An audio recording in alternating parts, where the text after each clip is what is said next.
Hey guys, Pro1701 here, and today we are going to be talking about the Fifth Doctor stories I have and haven't seen in Doctor Who.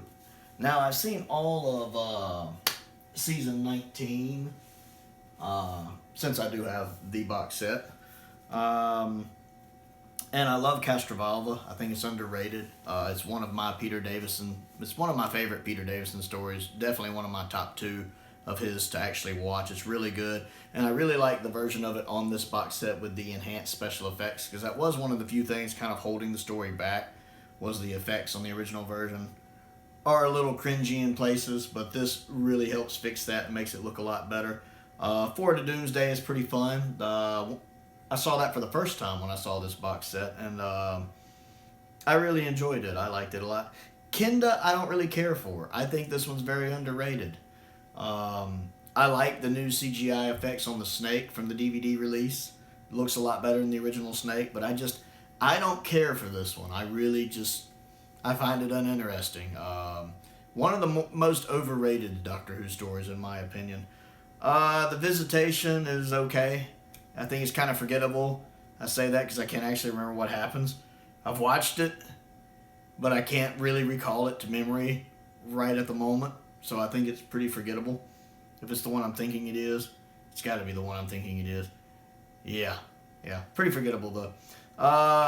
Black Orchid is okay. I think this one's also a little overrated. I know people seem to kind of like this one. I don't really care for it. It's okay. I like the little cricket stuff going on at the beginning. That's pretty cool. And I love the fact it's a pure historical, since we don't get many of those pretty much after the Highlanders. So it's nice to see that. But other than that, I don't really care for it.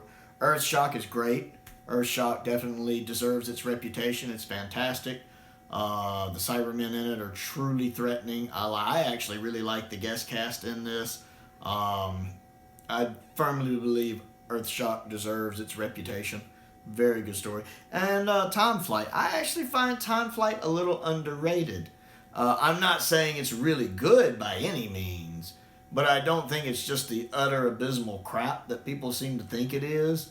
It's watchable. I'll at least admit that. The bit with the Master and him disguised as somebody else at the beginning is stupid. There's no point to it other than for it to be a reveal that it's really the Master. You know, plot-wise, it doesn't really make any sense why he's disguised. Some of the effects are a little hokey, naturally, but to be honest, I enjoy it more than most people. I'm not saying it's good, but it's definitely better than people give it credit for. And that's my thought on season 19. Oop, I'm always so careful with it.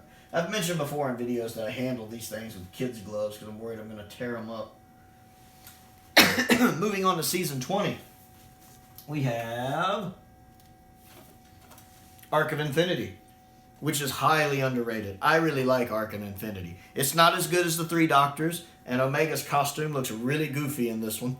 His Three Doctors costume's a lot better.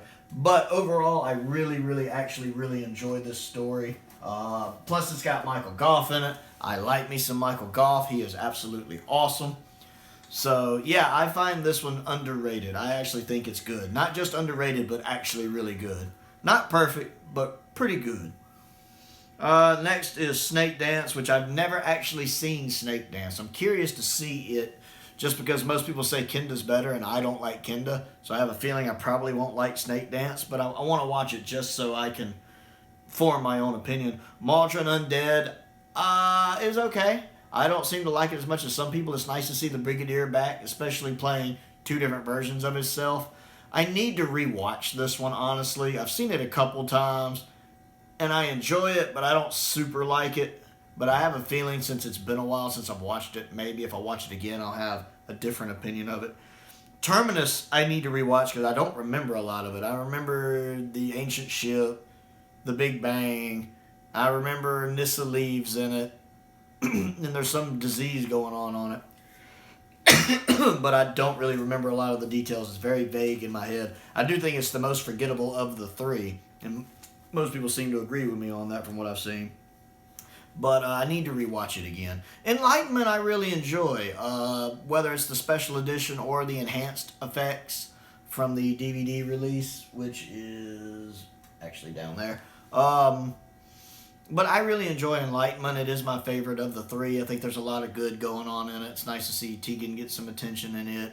I really do like the enhanced effects in it. I don't quite know why they decided to do it in widescreen, because that seemed unnecessary. But I do enjoy Enlightenment. King's Demons, I've never actually seen, and I never really hear much about it. I don't really know what the general consensus is on that one in the fandom. I never really hear anything about it.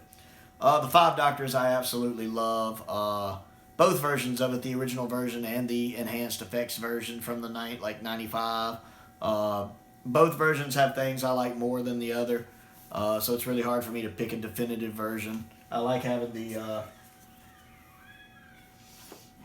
25th anniversary release, because it has both versions of it on it, so I can watch whichever one I'm in the mood to watch, which is kind of nice. But yeah, I really like the Five Doctors. I think it's one of the best multi-doctor stories out there. I think Richard Herndl does a really good job as the first Doctor in it, and I think they do a pretty good job, since Tom wouldn't come back, of using the missing shot of footage to kind of have him in the episode, especially since most people at the time at release didn't really know about missing shot of footage that they were using. They probably just thought it was Tom Baker showing up for a couple minutes. So that, I think they incorporated that really well. Moving into season 21, we have Warriors of the Deep. It's bad. It's just as bad as its reputation says. It's bad.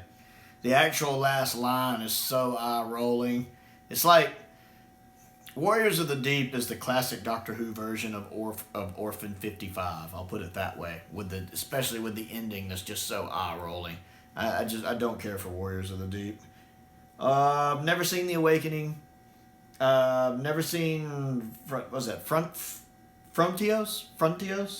It's a word I always see, but I never really hear. Frontios, I think. I've never seen that one. I do actually want to see that one. I've heard some people say it's good. I've heard some people say it's not. So I'm really curious to see what my opinion of that one is going to be. Resurrection of the Daleks, I really like. It is really in need of a special effects update, though. I do think in season 21, that is the one that's going to need the CGI update, because I've seen so many people do fan-made CGI updates, and they look so good. So while I love Resurrection of the Daleks, I think it's a great story. It's got some really good character moments for Peter Davison as well, especially his confrontation with Davros at the end. I really do think it needs some new effects added to it. Planet of Fire, I've never actually seen. I would like to see that one. I know there is two versions of the original version and then the enhanced version for the DVD release. I'd like to be able to watch those both, because I am curious about it. I know it's the story where Perry gets introduced, and I'd like to just be able to see more of her interacting with Five and see how they got along. That would be really nice. And then, of course, the Caves of Androzani is really, really good. I do think it might be a tad overrated, because I don't think it's like the greatest Doctor Who story ever, or like greatest classic Who story ever. I don't think it ranks number one there, where I know in Josh Snare's polls, I think it was number one on the classic Who list. And I don't think it should be quite that high. But it's still Peter Davison's best, and it's still really, really, really good. I mean, I own it as well. I have the DVD release of it. It is a really good story, a really good regeneration story, a final Doctor's story, a Doctor's final story. It's really strong, and Peter Davison and Nicola do a great job in it. While I think it's a little overrated, I do think it earns a lot of its reputation. And then, of course, we have Twin Dilemma, which, well, I shouldn't say that's a Peter Davison one, even though it's technically 21, so we won't talk about Twin Dilemma. We'll save that for Colin Baker. So we'll end right there on Caves of Androzani. So what do you think of the Fifth Doctor's era? What do you think of his run? Which stories do you like? Which stories do you not like? Which stories am I going to really enjoy to see for the first time? Which ones are going to disappoint me? Comment down below. I always enjoy interacting with you guys and finding out what you think. Other things to do, click the like button, click the subscribe button, click the bell for notifications. I've started a Patreon page. If you're interested in contributing to that, you can find a link to that down below. But most importantly, stay safe out there. Thank you for watching.